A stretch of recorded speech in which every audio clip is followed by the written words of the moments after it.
Ladies and gentlemen, please take your seats. Our program will begin in 10 minutes.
Ladies and gentlemen, please take your seats. Our program will begin in 5 minutes.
Ladies and gentlemen, please take your seats. Our program is about to begin. Please silence your electronic devices.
Ladies and gentlemen, please welcome ALEC National Chairman, Kansas Senate President, Ty Masterson.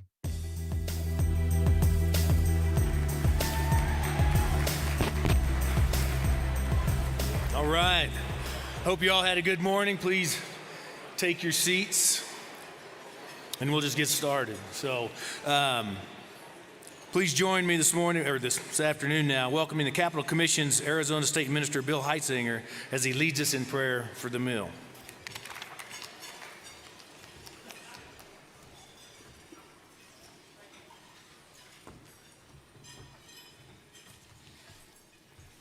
I didn't see a lot of you at breakfast, so I think I'll say good morning, good afternoon, and if I don't see you this evening, good evening.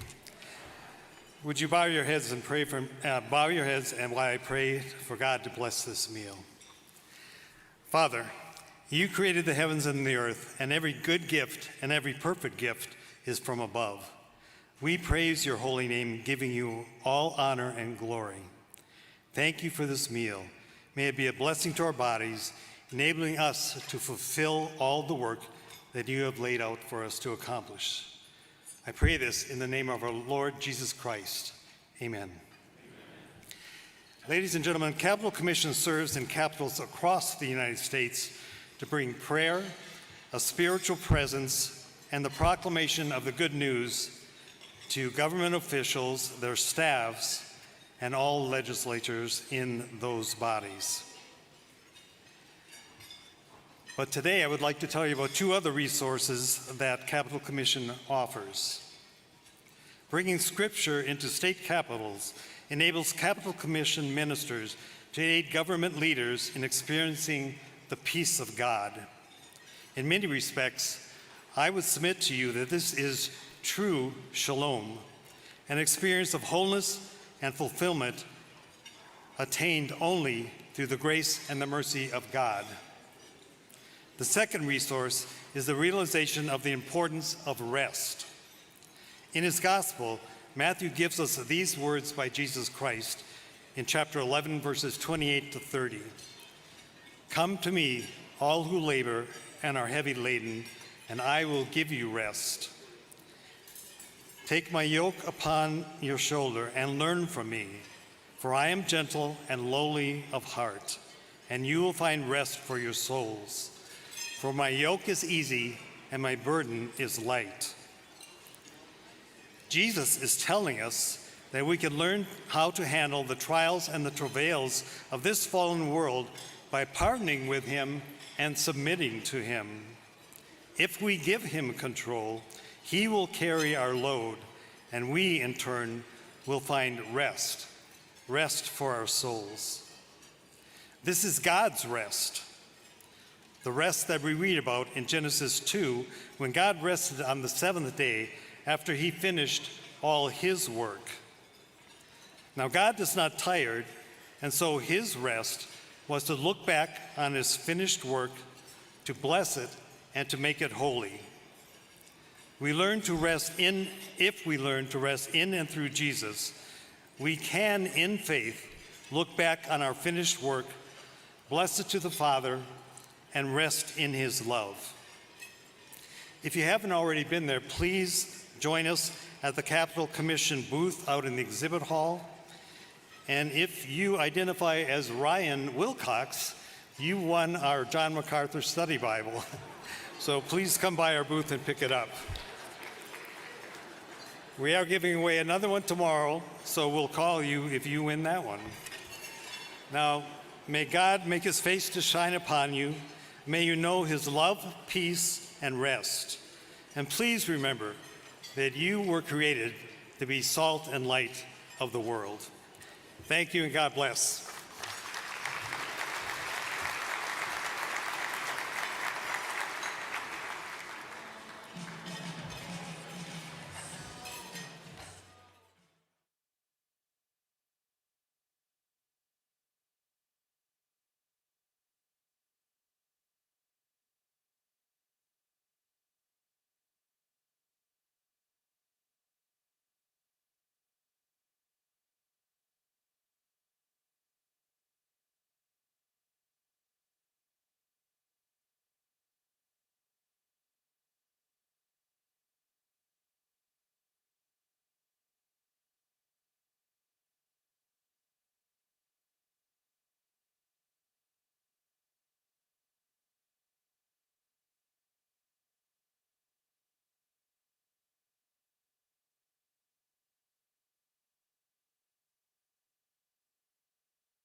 Ladies and gentlemen, please welcome ALEC Chief Executive Officer Lisa B. Nelson.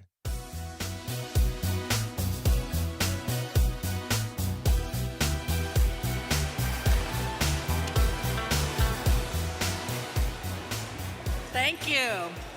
Packed house again. We're so happy to see you, and hopefully your sessions have gone well.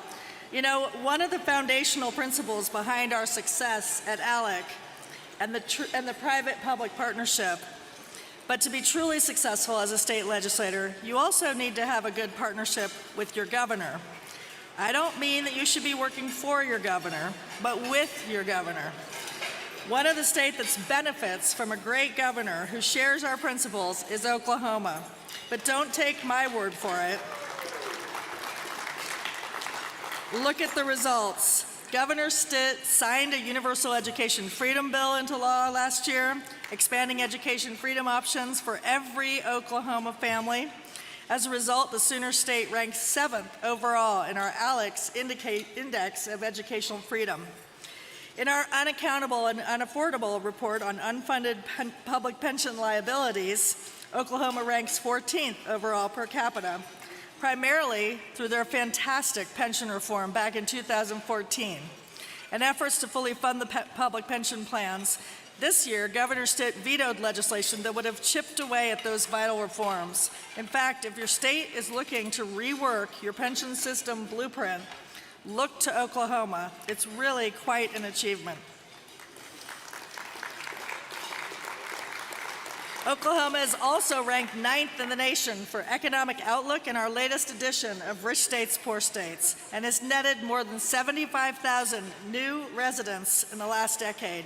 You don't see those kind of results in states where legislators are at odds with their governor. In the Sooner State, one legislator who happens to be our ALEC board member has a great working relationship with her governor. Senator Julie Daniels was born and raised in Oklahoma City with an undergrad degree from OU and a law degree from the University of Tulsa. She worked her way up the legislative ladder by starting on the Bartlesville City Council before serving as mayor of her adopted hometown. Eventually landing in the Oklahoma State Senate, she has deftly served the people of the 29th District for almost a decade by protecting free speech on campus, strengthening election security, and championing criminal justice reform.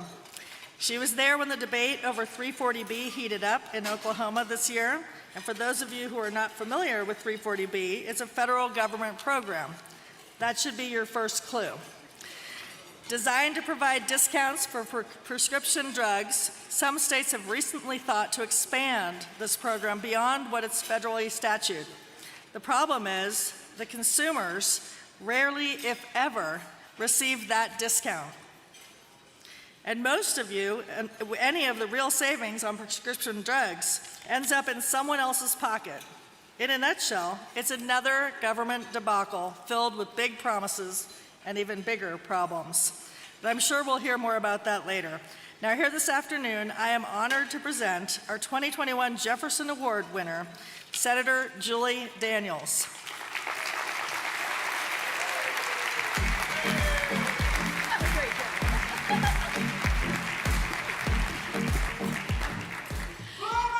Sooner! With a nod to Governor Stitt and my friends from the Oklahoma State University. So, chances are, Kevin Stitt had never heard of ALEC when he left the private sector in 2018 to run for governor of the state of Oklahoma.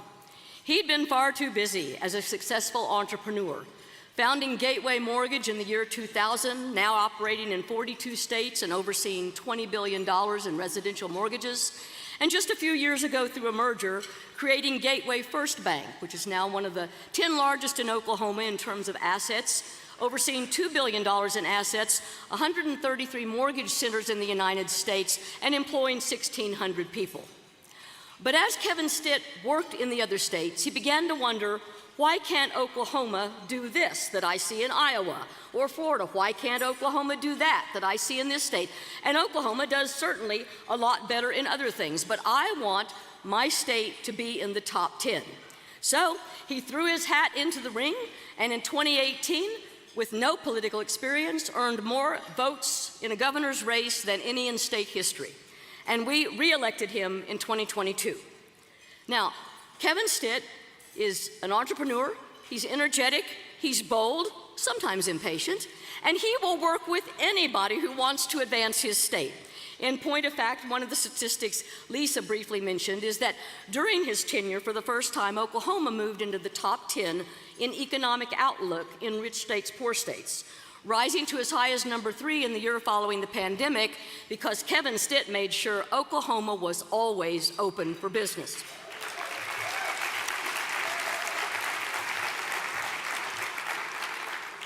He believes in all the things that we believe in Alec, and through his advance of fiscal conservatism and wanting to limit government, he's helped us grow our state savings to the largest in state history, which in an energy state is very important because of periodic downturns in the oil and gas industry.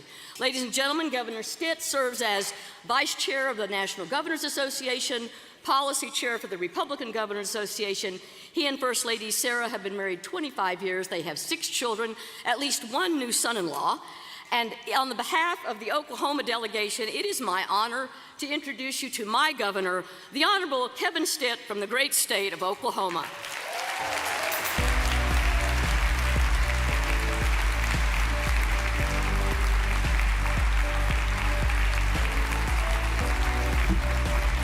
Thank you. Thank you so much. Man, it's an honor to be here with all of my friends and conservatives across the country. And I want to thank Alec, first off, for promoting policies that we all believe in. Limited government, free markets, and federalism. I just came back. Been traveling for a little bit. I just came back from London at the air show. But before that, I was at the RNC. And yeah, saw President Trump get nominated, and all right, let's do it. J.D. Vance. But a couple years ago, it reminded me of a story. A couple years ago at the DNC, Democrat National Convention, the press was walking in, and they see a little boy over there, and he's selling puppies.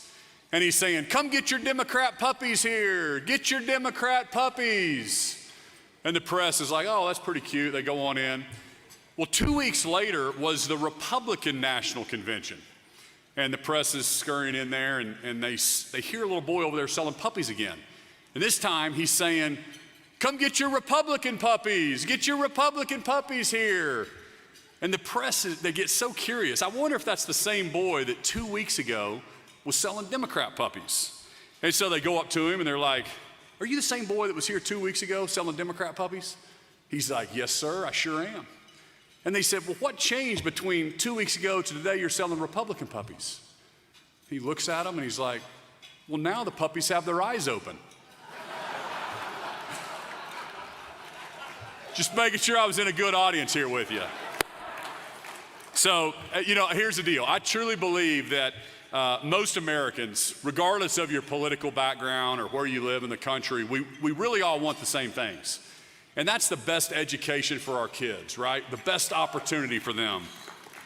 We want the most thriving economy, the best opportunity for us to have wage increase and growth. And we want safe communities. And people want their leaders. They want you to do the right thing. They want me to do the right thing and leave politics at the door. And let's just go lead our states. And I always say it this way. I say, let Washington, D.C. play politics. Let's just go make Oklahoma top 10 in everything that we do. And we're getting it done. And as leaders, we are all here fighting to preserve and restore faith in the American dream and to protect our way of life. And I want you to know the states are the most important part of that, not the federal government. And state legislators, you are in the right position to be able to lead that effort. So, as most of you agree with me in this room, government is not the answer. I love, thank you. I love how Ronald Reagan said it. Ronald Reagan said this. He said, "Government is not the solution to our problems. Most of the time, government is the problem." A perfect example of this is permitting reform and permits. What does it take to get a permit done? If you think about electricity generated plants, and we're gonna need more generation in the future with EVs and AI and the taxation on our grid and population growth and manufacturing coming back stateside, we're gonna need more generation. It's taking 10 years to get a permit done, regardless of the source. I believe there's a bipartisan effort that we all believe that, and we should be able to make sense federal permitting reform done, something that we're working on as governors. But nothing shows the failure of government intervention better than the COVID pandemic. That was a beatdown for all of us. So let's talk about how it affected education for a second. In the wake of COVID-related school closures, parents began to see the power teachers' unions held over our government schools. Kids were forced to learn at home, and that gave parents a new look into what was being taught in some of our public schools. We were seeing across the country, we were seeing drag queens being promoted in elementary schools. We were seeing books on gender ideology, which is not appropriate for our young people. Many parents were realizing at that time that the system was failing our kids. And it became clear that our school systems were not preparing the kids for the workforce. And after all, that is what we're supposed to be focused on in our education system, is getting that next generation ready for the workforce. You know, most schools in Oklahoma were open the entire time. But there were a couple bigger school districts. Tulsa in particular was closed for 355 days during COVID. I hammered them every single day. The superintendent, by the way, hated my guts, okay? She finally had to resign, but they were closed for 355 days. But here's the deal, I would have been the biggest hypocrite, and it really bothered me when I saw some other governors that their kids were in school, in person, in a private school the whole time, while they were saying it wasn't safe to go to public schools. And if any of you were governors, and you had to talk to the single moms that would call your office, and they would say, Governor, what am I supposed to do? My first grader is not learning how to read via Zoom. I have to go to work during the day, and it would break your heart because you knew that some of their other friends were in school. So that motivated us in Oklahoma to pass the best school choice reform in the entire country. We were one of the first states to pass a refundable tax credit, so every single family, regardless of income, has a tax credit to go to any school of their choice. And we've got some Oklahoma legislators in the room. I've got Speaker McCall. We've got people from the House, the Senate. I want to thank you guys for your hard work in helping me get that across the finish line.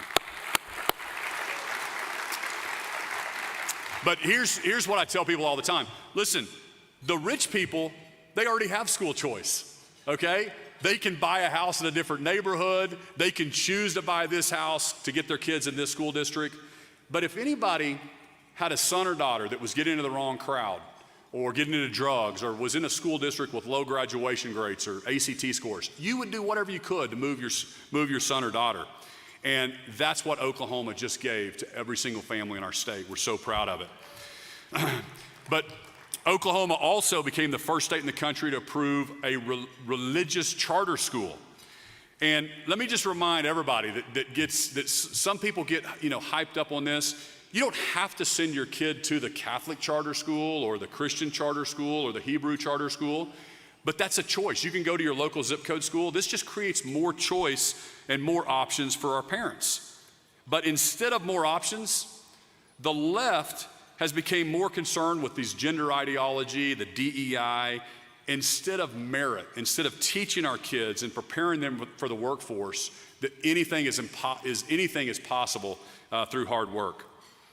And now in Oklahoma, we're fighting to protect girls in girls' sports.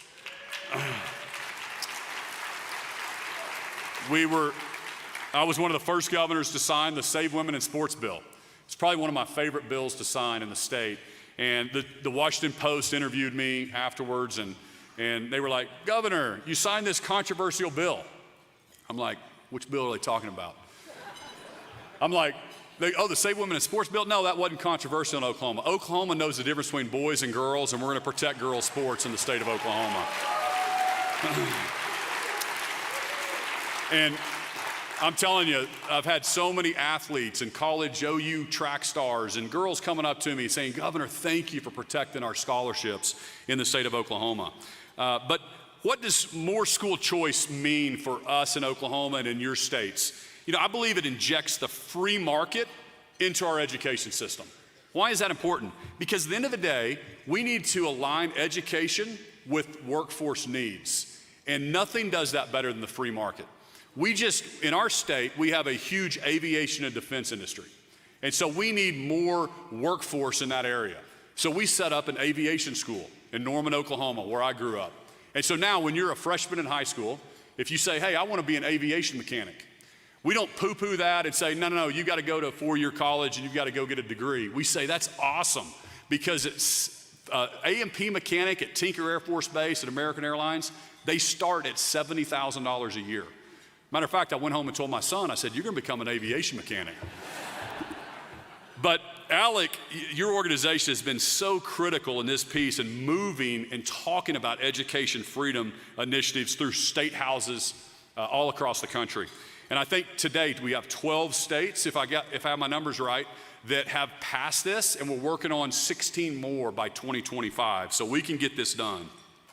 This is going to move decision-making power from the government to parents. And after all, we believe God gave kids to parents, not to the government.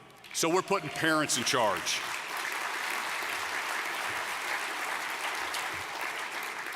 And you know, if we also see the impacts of excessive government intervention in our energy industry, and I want to talk about that for a second. You know, some states that we look at from Oklahoma and we see they're trying to control what car you're supposed to drive, what stove you can use in your home. California just passed a law that by 2035, they're not going to allow combustion engines in their cars. I'm like, how do you get that number? I mean, 2050, no, 2040, 2035, it's all virtue signaling. Let me just tell you right now, it's not going to happen, all right? We will have choice, we will have combustion engines past 2035.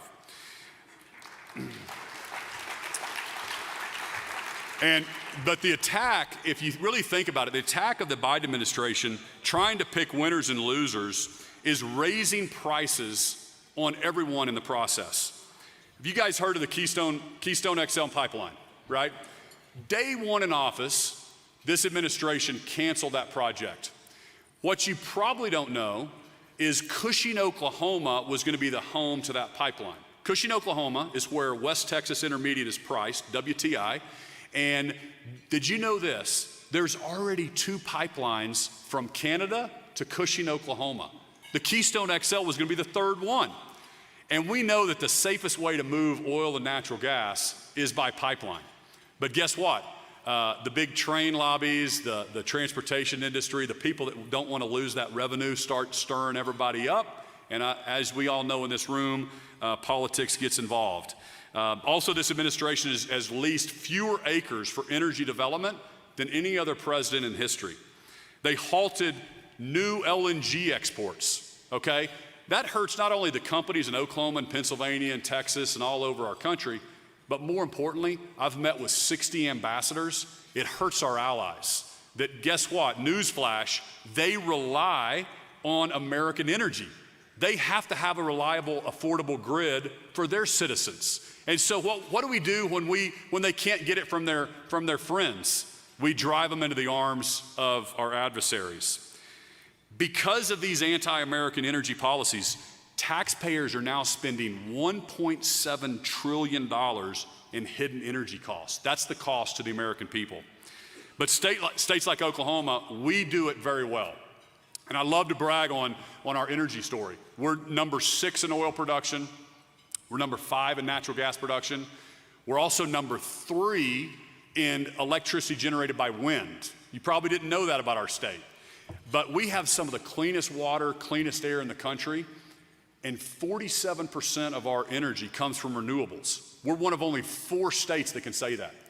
So that's one of the reasons Google has their largest data center located in Oklahoma. So we're not afraid of renewables, we love them.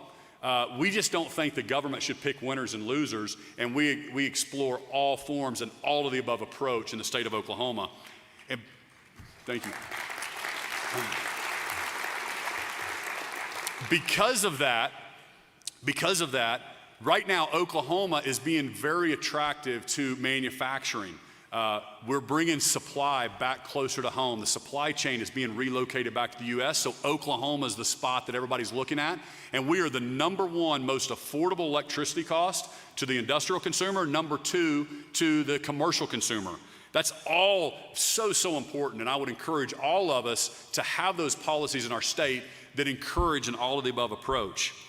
And we all know this in this room, but the biggest driver of inflation we've experienced over the last few years is the rise in energy prices. It really impacts every piece of our economy. Right now, Americans are spending 20% more on everything that we need. Inflation is crushing the middle class. In turn, the federal government continues to expand benefits for more and more people. And it's just becoming a big circle. If you think about it, increasing the debt and making inflation even worse. And now, we don't have enough people talking about it. I encourage you to do some research on this and talk about it.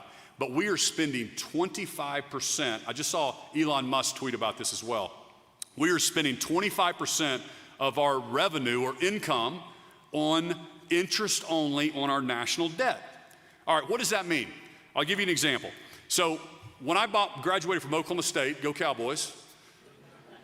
All right, Boomer Sooner, there we go too. I bought my first house in Tulsa. I paid $66,000 for my house. I was dating my wife, Sarah. I was so excited. And I made my first house payment. It was $550. And I looked, and only $49 went towards principal. And I was like, dadgum, only $49? But at least I knew that in 30 years, when I looked at my amortization schedule, that I was gonna own my house at 8th and Harvard, right? We don't pay principal and interest on our national debt. It's interest only. That means we're never gonna pay it off. And it gets worse, because this year, the Biden administration is gonna spend $2 trillion over our income that piles onto that. We right now are already spending more money in interest than we do in our national defense.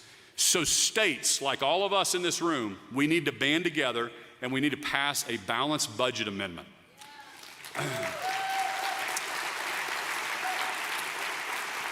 We need 34 states, or Ronald Reagan said, you only need 33 states, because if you get 33 states, Congress panics and then they go fix it. So we need 34 states to act to require the federal government to balance the budget and put a constitutional amendment in there. Oklahoma and about 20 other states have passed a trigger law. We need to get to 33 or 34. But I love how Warren Buffett, he says this. He says he can fix the national spending problem in one day. And I agree with him. You want to know what he says? All we have to do is we need to pass a law that says that no one in Congress can run for re-election if they don't pass a balanced budget. But I want to make very clear about Oklahoma. Our vision is super clear. We want to be the most business-friendly state in the entire nation. So what are we doing? We're cutting taxes. We're limiting the growth of government. We're deregulating. We're making businesses welcome to know that we're welcome capital when they come to the state of Oklahoma. And guess what? That helps education and infrastructure and healthcare when we get our economy booming. But at the end of the day, if the government controls your education, if they control your energy and your economy, they're gonna go after our ethics. And it's already happening. They know if they can break apart our families, they can exert even more control over us. We're seeing record levels of fatherlessness across our nation. Today, nearly 18 million children are living without a father in the home. The statistics are painting a grim picture. 71% of those who drop out of high school grew up without a present father. 66% of juveniles in state custody experienced fatherlessness. So in Oklahoma, we're promoting families. We're promoting fathers. We know that the best thing for kids is to have a mom and a dad at home.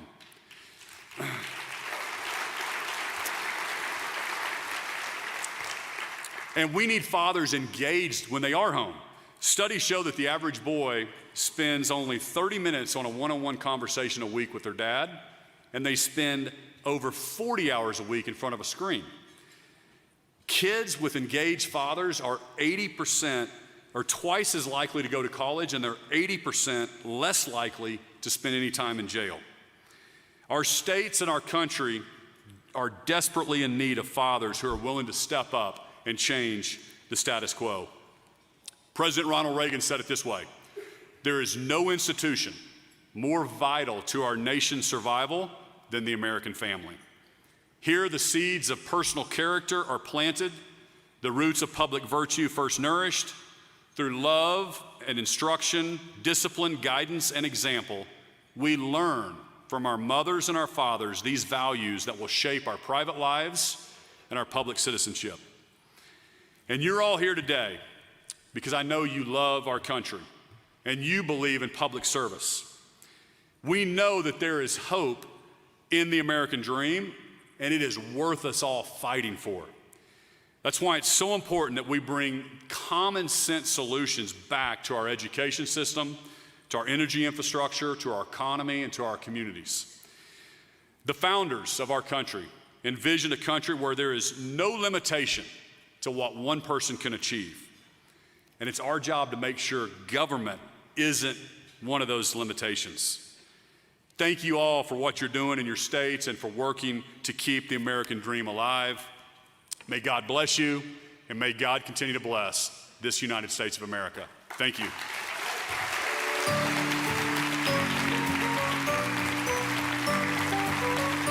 Ladies and gentlemen, please welcome back ALEC National Chairman, Kansas Senate President Ty Masterson.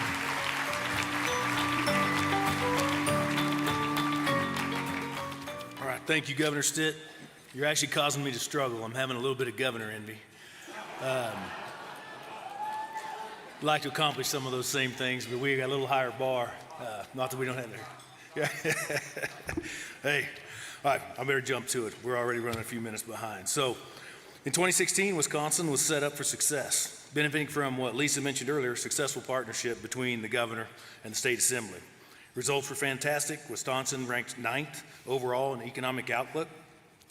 Leah Vukmir, she was there to help the whole time, right? Running for the state assembly as a registered nurse, Leah was uniquely equipped to provide unique insight into the number of issues, including 340B, which we've been talking about.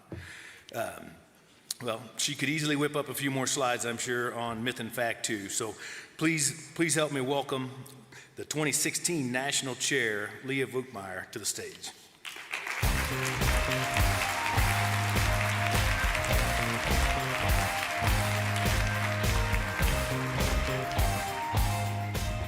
Thank you, Ty.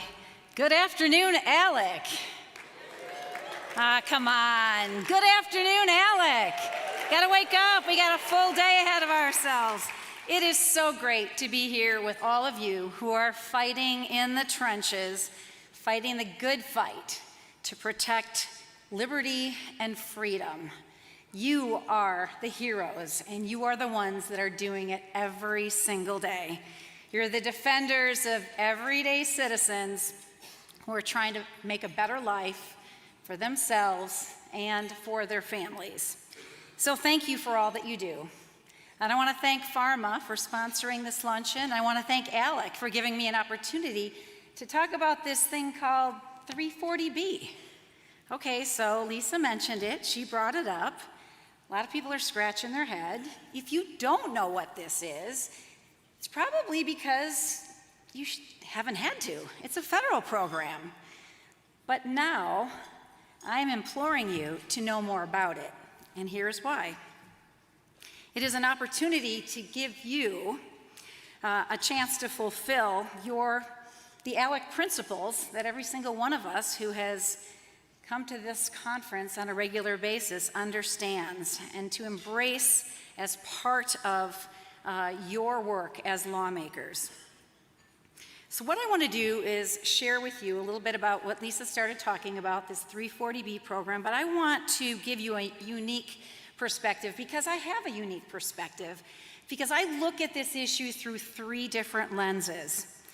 The first is a former pediatric nurse practitioner who worked with the very patients for whom this program was designed.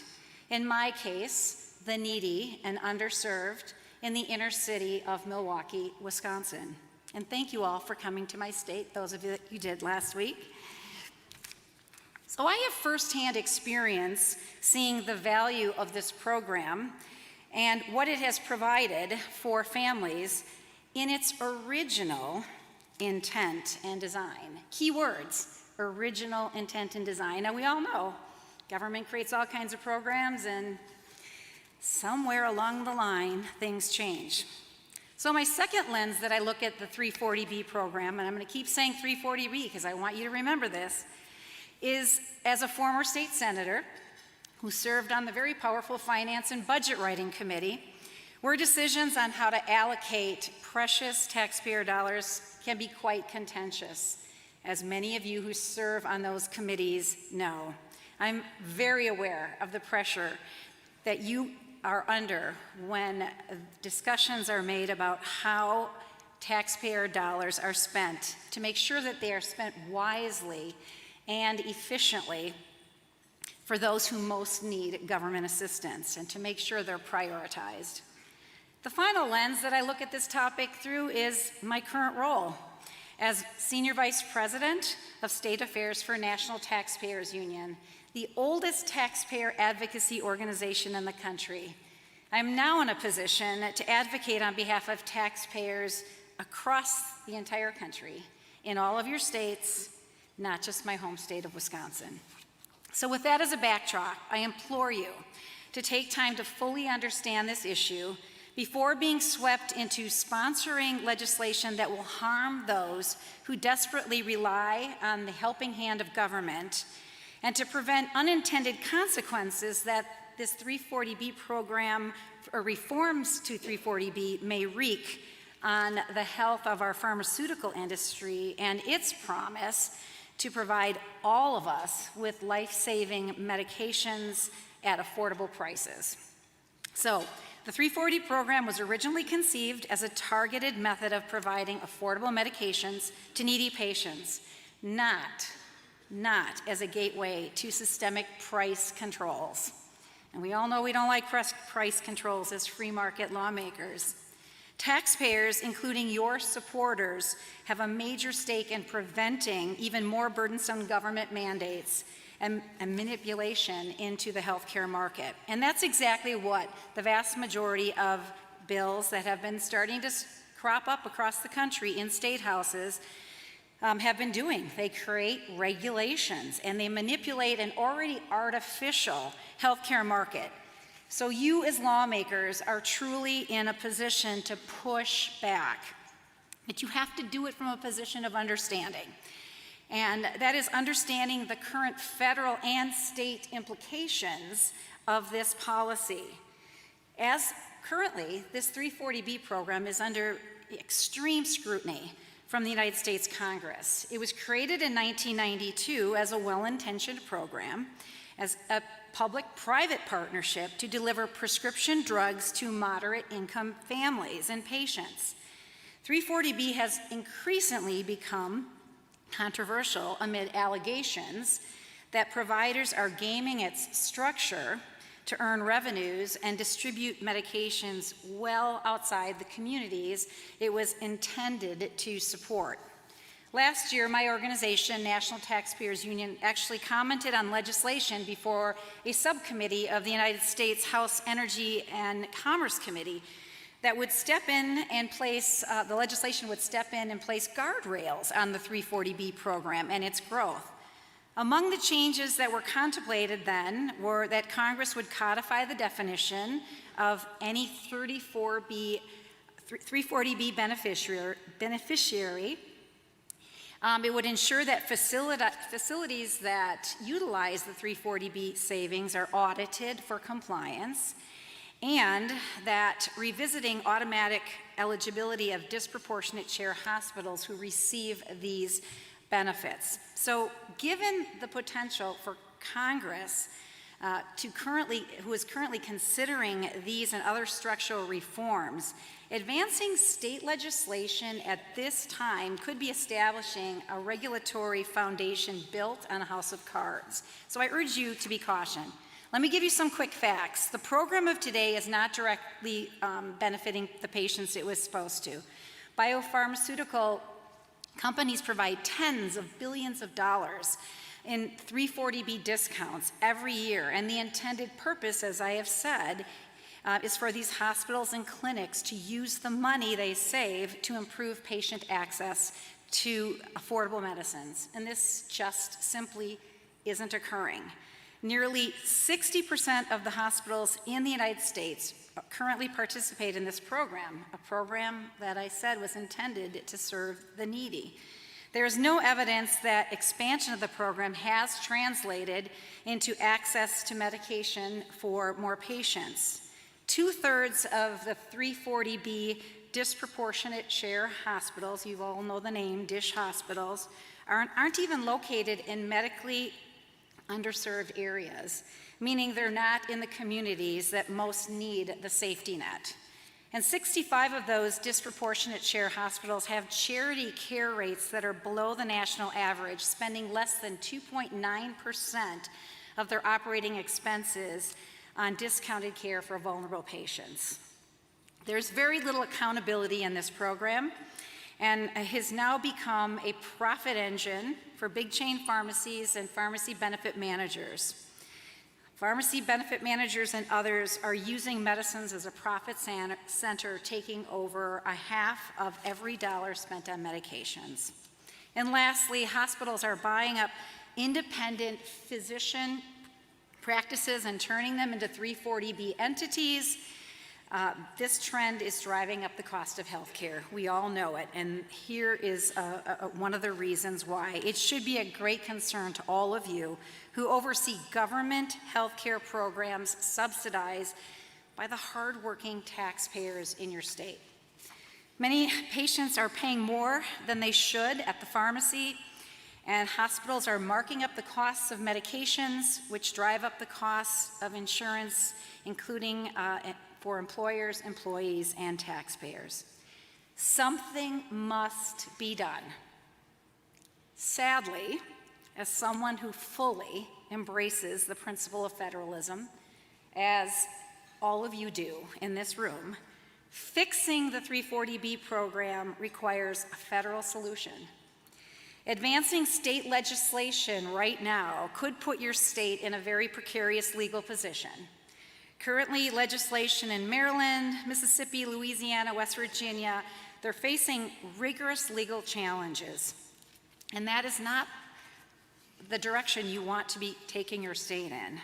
And these cases aren't turning on minor technicalities. They involve the most fundamental questions of how states may conduct approaches to what qualifies as a 340B entity, and whether manufacturers, or pharmaceutical manufacturers, can be forced to recognize these approaches. These legal controversies could very well indeed be headed to the United States Supreme Court docket in later this year or next year. So knowing all of this, you, as very conscientious lawmakers, and I know you are, I've attended many of these meetings through the years. I have so many friends in this audience that I've known when I was on the other side as a lawmaker.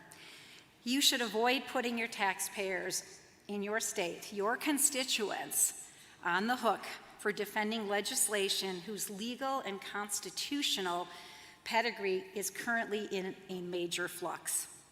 So, with all of this in mind, I urge you very strongly to caution against premature consideration of any legislation which would ban prescription drug manufacturers from imposing reasonable limits on contract pharmacies and PBMs for procuring heavily discounted drugs through the program. I know that was a lot to cover in a few minutes. It's a complex topic. I hope that I at least have sparked your interest, and I want you to know that you can reach me at any time I'll be here today, I'll be here tomorrow. You can find me at ntu.org. We at NTU are more than happy to help you develop real free market healthcare reforms that will help the good people of your state. So thank you so much. God bless, and keep the faith.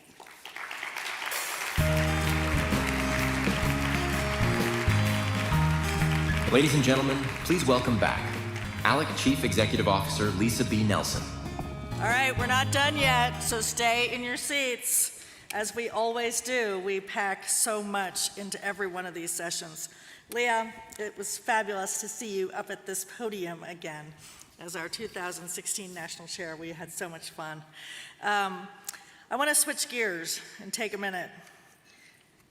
On October 7th, we witnessed something devastating, truly devastating. The brutality, savagery, the likes of which the world has never seen since World War II. What followed here at home, a mere few days after the attacks in Israel, was equally disturbing.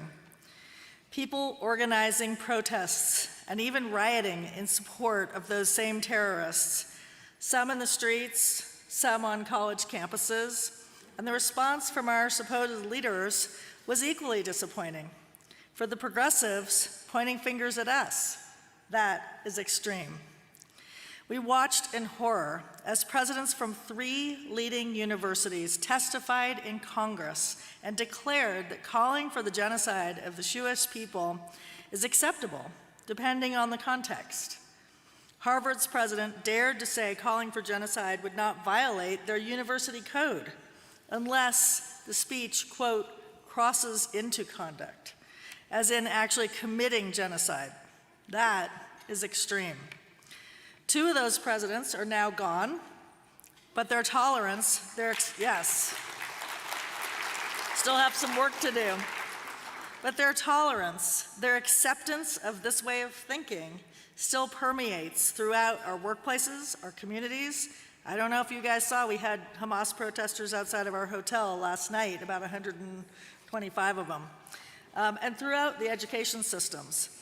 Today, thanks to the Combat Anti-Semitism movement, we have 4 men who can provide a much deeper insight into those attacks, the impact of the Israeli people, as well as the impact we've suffered here in the United States. Texas Senator Phil King, a leading voice in the Lone Star State and among ALEC members in support of America's most important ally. While visiting Israel last month, Florida Representative Randy Fine, celebrated as one of his bills to increase the security of Jewish people in Florida, was signed into law. Aryeh Lightstone is a leader of Jewish education and innovation. He served as the senior advisor to the U.S. ambassador for Israel under President Trump and was instrumental in facilitating the opening of the U.S. Embassy in Jerusalem, in addition to being one of the leading architects of the Abraham Accords. And finally, Shabbos Katzenbaum, a Harvard student who you might have seen in Wisconsin, Milwaukee last week at the convention, who spoke there on Wednesday night about the discrimination and anti-Semitic attacks he endured from these pro-Hamas protesters following October 7th. Ladies and gentlemen, I'd like to bring you up to this podium and have a discussion about what you're seeing and how we can combat it.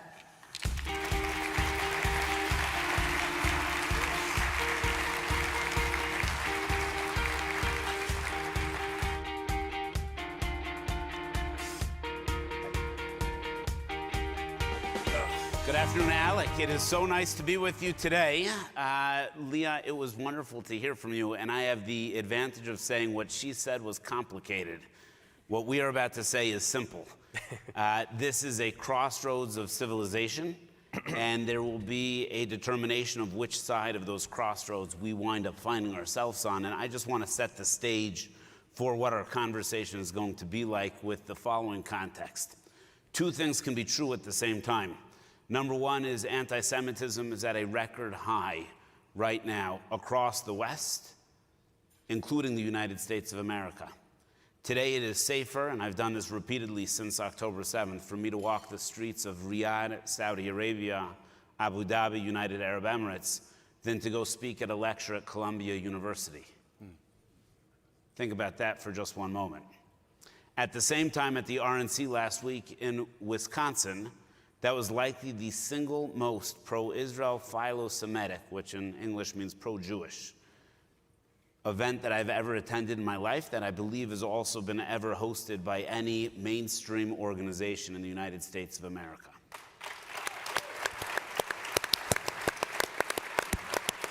Amongst the countless speakers Wednesday evening celebrating the introduction of J.D. Vance to the American people, there was a meaningful focus on the parents of hostages, a hero that we're about to hear from in a moment who survived the lion's den like Daniel in Harvard University, Lee Zeldin, Matt Brooks, and so many others. But I don't want to speak about that. I want to frame this as the true heroes of America, the frat boys from North Carolina.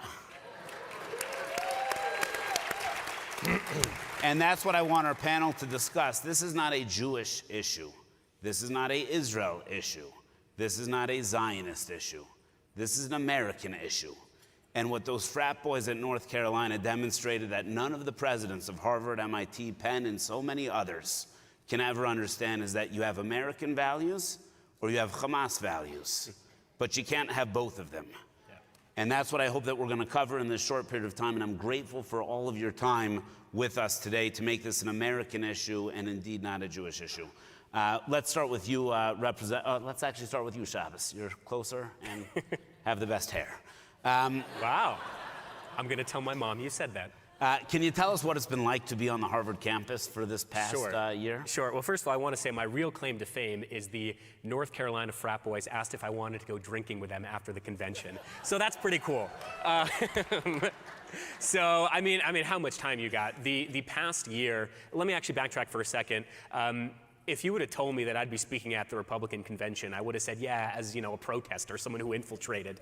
But the last year has been so remarkable in a very negative way in terms of those who I thought were my ideological allies, those who I thought were my friends, those who I thought were my intellectual role models, have not only abandoned the Jewish people, but as you quite rightly pointed out, have abandoned the American people. So I could give you a laundry list of things that happened. I could tell you all about how a Jewish student at Harvard was spat on. I could tell you how a staff member challenged me to debate him as to whether Jews were behind 9/11 and then taunted me with a machete. I could talk about the private armed security I had outside my house for a week. I could talk about the Israeli student who was asked to leave class because her nationality made students uncomfortable. I could literally give you a laundry list for 20 minutes of things that if I didn't experience it personally, I would have said there's no way that it happened. But the much more fundamental problem is Harvard purports to train the next generation of American leaders, thought leaders, religious leaders, presidents, prime ministers, and they're actually right. Statistically speaking, it is not absurd to say that I sat in a class with a future president.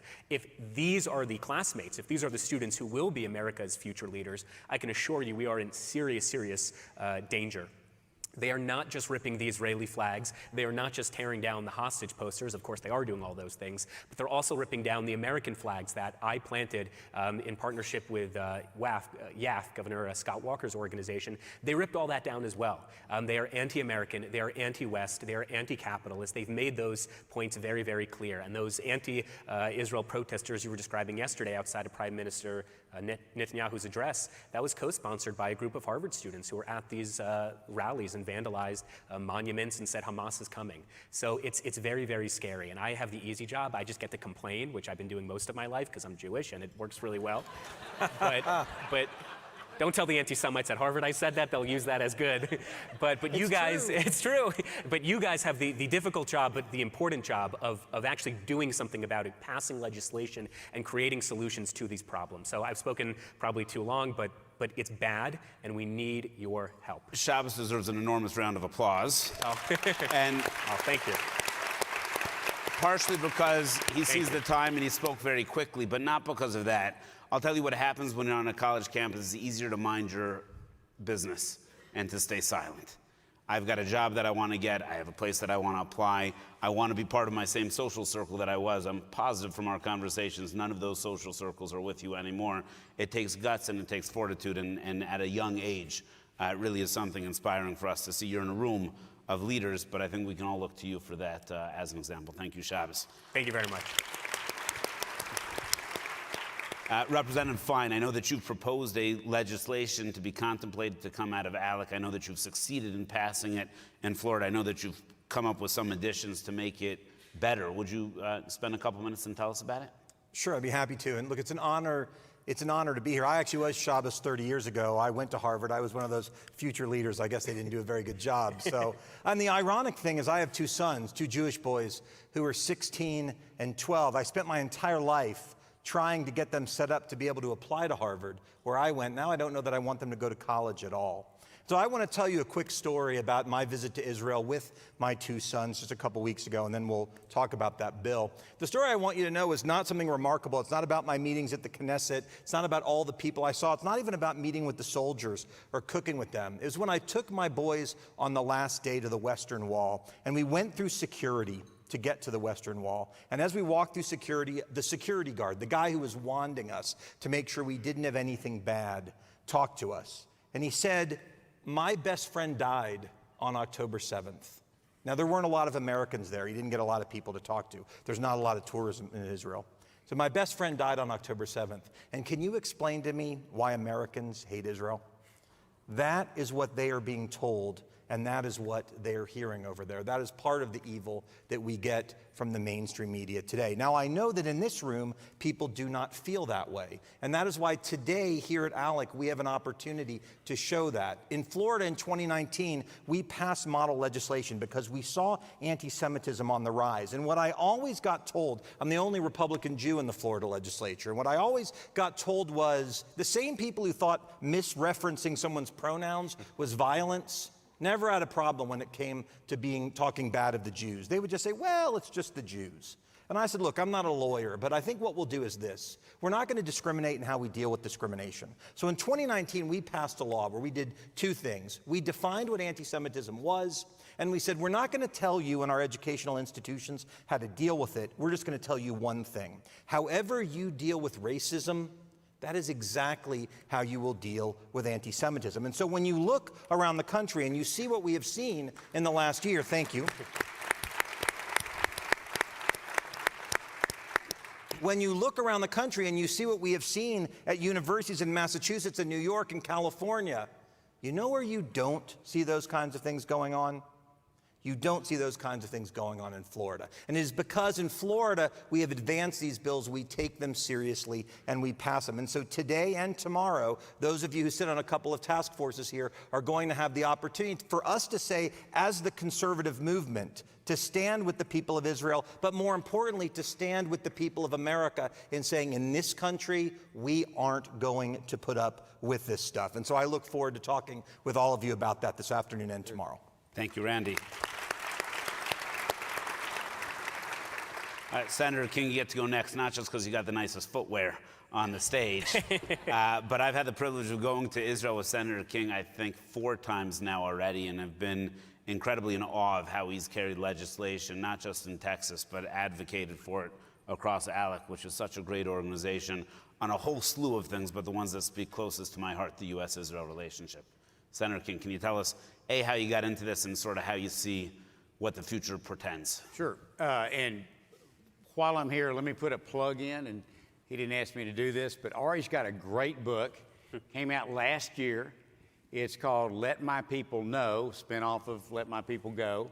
You can download the audio on Amazon while you're sitting here. I'm telling you, it's a fun book. It's a great one to listen to on the plane, and it tells a sad but comical story of what it was like being the senior advisor to David Friedman when he was Trump's ambassador to Israel, going through what they had to deal with the State Department on everything, but particularly opening up the embassy. And then Ari was really one of 2 people, the lead people, he and Jared Kushner, on negotiating those Abraham Accord agreements. And so you get that story. It's got a lot of good comedy in it. It's a fun book, and you really ought to download it before you get on your plane tomorrow. 10% of the proceeds to I'll take it. Here we go. You know, Okay. It's the Phil King re-election campaign. That'll be fine.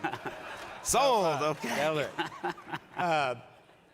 So, we were talking a little bit earlier about, what to talk about. And I think there's kind of a package that each state needs to look at for what type of legislation they need that would help combat anti-Semitism and also help support Israel.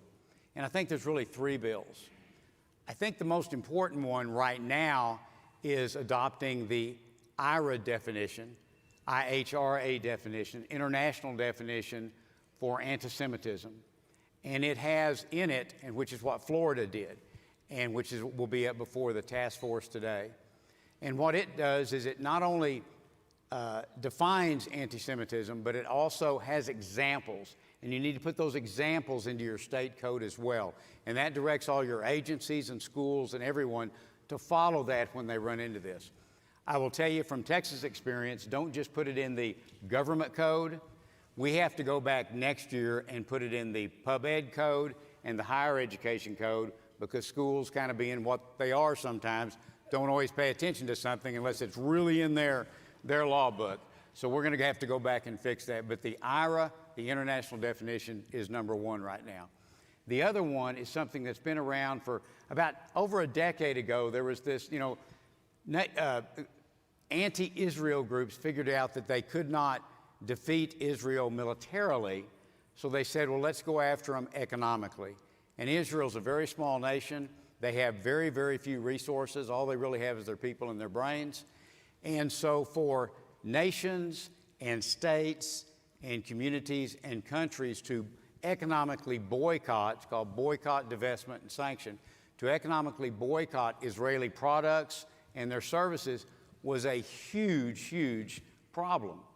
And so a number of states now, I think South Carolina was first, Texas was second, and others have done it now, have passed anti-BDS legislation. And what that says is that your state will not do business with any company that boycotts Israel, and your state will not invest any of its funds, retirement funds, general account assets, whatever it may be, in any fund or any bank that boycotts Israel. And let me tell you, when you take $400 or $500 billion out of the anti-Israel market, all of a sudden companies like, or organizations like BlackRock and others show up at your capital and say, how do we correct this? So the anti-BDS bill is very, very important. There's some great examples out there. The anti-Semitism bill, very, very important. I think one other thing that's really easy to do is to create, and I was surprised at how effective it's been, but was to create a Holocaust and anti-Semitism commission. Doesn't cost a lot of money. You'll have volunteers for those positions. But we did that 2 years ago, and they have done a magnificent job of not only creating educational tools for the community, for colleges and universities and schools and others on anti-Semitism, on how to recognize it, but also letting us know where it was occurring. And a great example was they came to us out of the blue last year and said, hey, we're seeing this rise. This is before anything happened on October 7th. We're seeing this rise where we're beginning to see some academic boycotts against Israel and Jewish studies in our universities.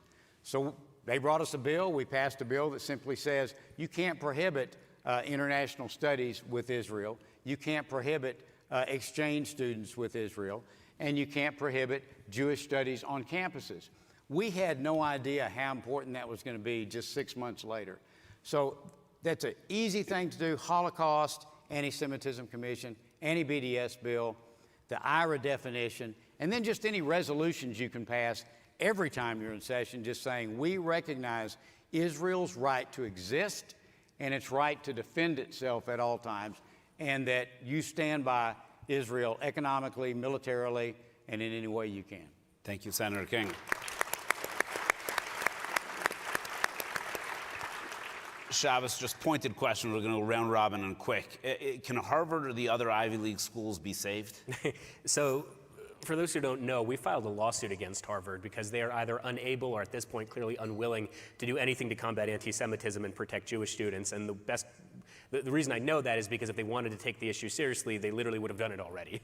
We are now 9 months after October 7th, and they have not implemented a single policy position that would change anything about the university, anything about the anti-Semitic professors who teach and indoctrinate their students, nothing about the foreign students who violate American laws in order to harass Jewish classmates, nothing. So I think the only way that Harvard will ever change is if there is sustained public pressure and sustained political pressure, using the power of the state legislature, using the power of media and social media. We have big donors like Bill Ackman who have refused to give Harvard and all these other Ivy League universities a single penny. And by the way, I know we're talking more with state legislators, but we're working with the United States Congress, and specifically Congressman Jason Smith of the House Ways and Means Committee, of why in the hell should the United States taxpayer be giving Harvard and all these other Ivy Leagues billions of dollars every single year just for them to harass and attack Jewish classmates? That should be... I think, by the way, you could have stopped. Why are we giving them billions of dollars? Right, why are we giving them money at all? Yeah. This crowd regardless, their endowment is $50 billion. So the answer is yes, Harvard can be changed, but not because of their own self-will, because of people to my left. Randy, thank you, Shabbos. Randy, in the time that you went to Israel, because I think this is critical, you saw that the hotels are half empty. You saw that obviously the business flow is less than it was. Some word of encouragement in terms of how states can interact with Israel from a commerce or a tourism perspective in its time of need. Well, I think now's the best time to go. I will tell you, I felt safer there than I would in any blue city in America right now. And no, it's the truth. I mean, I let my 16-year-old and my 12-year-old walk through Jerusalem by themselves, something I would not let them do in New York. They wanted to go out to dinner, and I let them do that by themselves. It's a great time to go. I'll give you this advice. You get private Israel, basically, to yourself. These things that are normally incredibly busy and incredibly lots of lines to go to, Christian tourism is zero. I mean, it's gone. Many Jews are still going to Israel because they want to support it. And so I would encourage you to take delegations now. Hotels are less expensive, and go yourself, because you'll never have a better time to go now. But I did want to add one thing, Shabbos, as an alum of Harvard. The biggest problem that Harvard has, it's the people in charge. It's not even the president of the university. It's the people who are on the boards of these universities. And the problem is they're wealthy and they don't care. And so none of these universities are going to fix themselves until the people who sit on the board of trustees are replaced. And I'm hoping Bill Ackman and folks like you, for example, at Harvard, will pull forward a slate of people that we alums can support next year. We don't do that, nothing's ever going to change. Senator King, in the waning seconds that we have, you've done enormous work to create the Texas-Israel-specific branch. Can you sort of advertise what that looks like? Because I think states should be able to adopt that. Well, I just say this, that Israel is one of Texas's largest trading partners. And we've taken delegations there, business groups go there. We've got some of the Texas folks that just went there in the last few weeks. There's nothing that builds those economic bridges better. And I'm telling you, they're the startup capital nation. If you want to find a good place to do business with, go make some friends in Israel. I agree with that 100%. I would tell you, as an investor in Israeli businesses, they're looking for red states to go to. Instinctively, they go to California. They would love to be able to go to any of your states and succeed there. So if you go chase them, they will know to go. I just want to wrap up, by saying thank you to Alex, saying thank you to Cam, saying thank you to Lisa. I want to just leave you with two things to think about very briefly. If you look at every pro-Hamas protest that has occurred since October 7th, again, protesting already on October 7th in favor of the rapist and the baby beheadings. If there was an American flag, that flag was burnt, that flag was shredded, that flag was tread upon. If you look at any of the pro-Israel rallies, I've never seen so many American flags. The Venn diagram in between those who support Hamas and hate America is not 99%, it is 100%. Yeah. And I'll leave you with what I'm going to share at Kufi this upcoming week. For those who are believers, I love Alec. You start with a prayer. So we're going to end with one. 3,340 years ago, plus 4 months, the Jewish people left Egypt. That began a trend. Every single country that has treated the Jewish people as less than equal has an undefeated record of being defeated. The promise of the United States of America, and I say this as a Jew who's been here since 1881, there has never been a greater country for the history of the Jewish people, and therefore I believe to a great degree there's never been a greater country in the history of the world. This is not a Jewish issue. My people will figure it out. This is not an Israel issue. I promise you they will figure it out. From the depths of my heart, this is an American issue. And the people of Alec, we need you to figure it out, not for me and not for my co-religionists, but for the future of the United States of America. So thank you so much for spending time with us today. Good job.